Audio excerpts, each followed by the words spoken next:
Once upon a time in Islington, a local artist began a marathon, 48 hours drawing, colouring and painting without stopping across an enormous blank wall. Since 1 p.m. yesterday, Lizzie Mary Cullen has been illustrating a story written by hundreds of people using the social media website Twitter. It's the oldest form of communication, drawing on paper, drawing on a wall, whatever, mixing that with the newest form of communication, which is via Twitter, which is one of the most cutting-edge, leading social media platforms. It's quite exciting to see how they mesh together. Islington has a rich art scene, and here at the Business and Design Centre, local businesses are finding innovative new ways of connecting traditional art forms and new media to boost their profiles. Base Creative, a website design company, is hosting the project.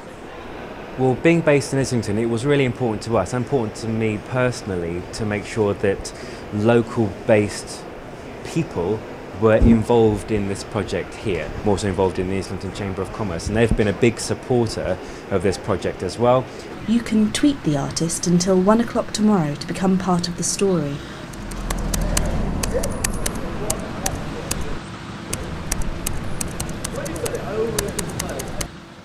Lizzie has 21 hours of her challenge left, but it's still a long way to the end. Nikki Henderson, City News.